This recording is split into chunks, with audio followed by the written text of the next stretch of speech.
Halo sahabat asuransi, tahukah kamu? Ternyata dalam polis asuransi ada istilah lapse dan juga reinstatement loh.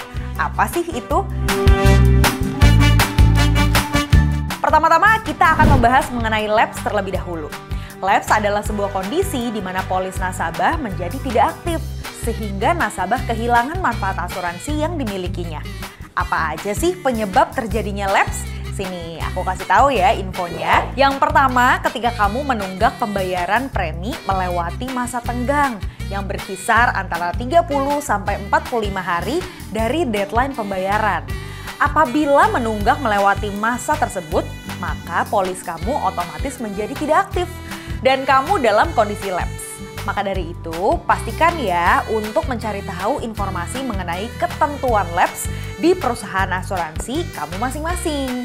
Nah, yang kedua, untuk produk unit link. Nilai investasi tidak mencukupi untuk mengcover premi bulanan saat kamu cuti premi. Nilai investasi yang sudah kamu miliki sebelumnya akan digunakan untuk membayar premi pada saat kamu melakukan cuti premi. Secara otomatis, polis asuransimu akan masuk kondisi lapse.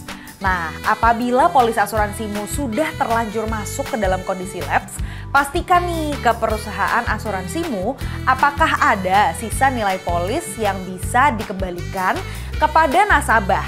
Karena itu merupakan hak nasabah. Dan tidak hanya itu, pastikan juga ya ke perusahaan asuransi apakah polis yang sudah lapse tadi bisa dipulihkan atau sering disebut sebagai reinstatement. Nah, sekarang baru nih kita masuk ke bagian reinstatement. Reinstatement adalah sebuah proses pembayaran biaya premi yang tertunggak dengan tujuan untuk mengaktifkan kembali polis yang sudah lapse. Apabila kamu melakukan proses reinstatement, berikut ini beberapa hal yang harus kamu lakukan ya. Mulai dari yang pertama, pastinya adalah bayar tunggakan premi. Kamu wajib membayar jumlah biaya tunggakan agar status polis kamu kembali aktif. Yang kedua adalah perhatikan masa tunggu. Polis yang dipulihkan dari lapse harus mengikuti masa tunggu dulu dari awal, yaitu 30 sampai 90 hari. Gak hanya itu nih, aku juga akan menjelaskan beberapa dampak dari reinstatement yang akan dirasakan. Yaitu pertama, pastinya harus membayar biaya tunggakan. Jika kamu mengalami polis lapse di 2 tahun pertama, maka kamu harus membayar biaya polis sejumlah bulan yang tertunggak.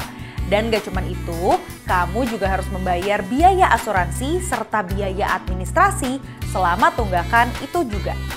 Yang kedua adalah masa tunggu mulai dari awal. Kamu hanya akan mendapatkan manfaat pertanggungan apabila sudah melewati masa tunggu sama seperti pada saat kamu pertama kali mendaftarkan diri dalam polis asuransi. Yang ketiga adalah lebih sulit mengajukan klaim besar.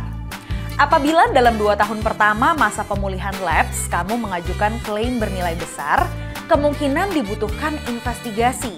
Hal ini terjadi karena kamu seperti mendaftar dari ulang polis asuransi yang kamu miliki. Nomor 4 adalah ada biaya pemeriksaan kesehatan lagi. Di beberapa perusahaan, apabila polis lapse sudah berlangsung 3 bulan, maka nasabah harus mengisi kembali nih pernyataan kesehatan dari awal lagi. Yang kelima adalah ada kemungkinan polis ditolak. Pada saat melakukan cek kesehatan, apabila tiba-tiba ditemukan penyakit yang memberatkan, maka kemungkinan polis ditolak lebih besar. Jikalau polis diterima, maka ada tambahan biaya ekstra premi untuk polis yang dipilih. Nah, itu dia tadi penjelasan lengkap mengenai lapse dan juga reinstatement dalam polis asuransi. Maka dari itu, pastikan ya untuk selalu membayar polis asuransimu tepat waktu. Salam asuransi!